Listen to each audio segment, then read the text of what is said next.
Quite often, family and friends are the first to actually understand or identify that their loved one is experiencing a significant mental health condition. They are impacted by what goes on for their loved one inside of the service, even though they're not there themselves.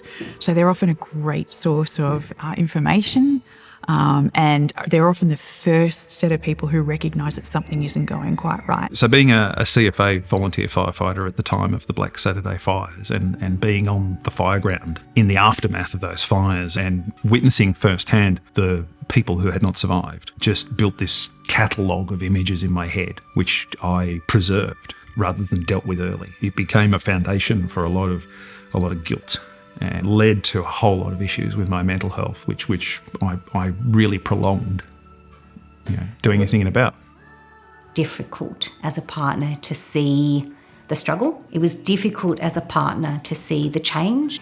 And I think that's when you need to back yourself that you know something's going on. Because us emergency service workers think we don't want to drag our partners into what we go through, we don't talk to them. We bottle up what we experience because I don't want you to feel like I felt because of what I dealt with, and it's not fair on you because you don't turn out to it, I do. In my experience dealing with many members over the years, one of the challenges being for family or a loved one is that feeling of almost a betrayal, that they understand that their partner is not well or their loved one is not well. They won't seek assistance themselves, and by reaching out and getting further information, they in some way feel like they're betraying their loved one.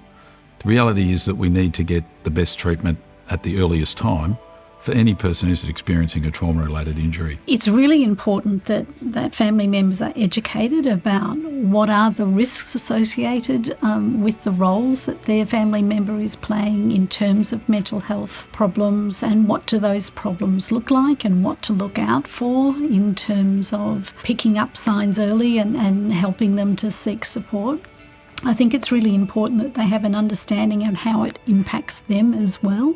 Don't forget to get your own support, because it can be very, very difficult seeing someone else and not being able to fix them.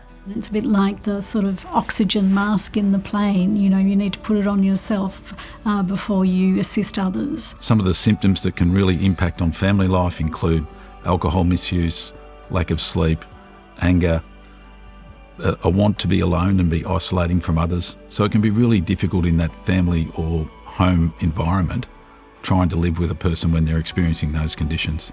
But if by saying something you help that person to go, you know what, wow, if someone's actually noticing, maybe I should do something about it. If a friend or a family member is noticing that the emergency services worker is struggling in some way, I think the really important thing, first of all, is to acknowledge it and to say to the person something along the lines of, I care about you, I love you, you are important to me.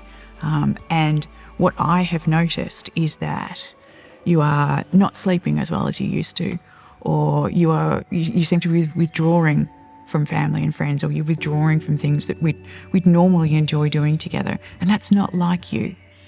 I'm concerned that something's going on for you, and I would really like to encourage you to go and get support. Obviously, I'm here for you because I care about you, but there is support that's available to help you deal with this. So for a family member trying to reach out, it's often a really difficult first step. Responder Assist does have trained intake clinicians that can help you through that first step to give you some comfort and some confidence and provide you with information about what is available, how can we try and resolve the issue that you're experiencing, and ultimately bring that emergency service worker along with us into care and hopefully onto recovery.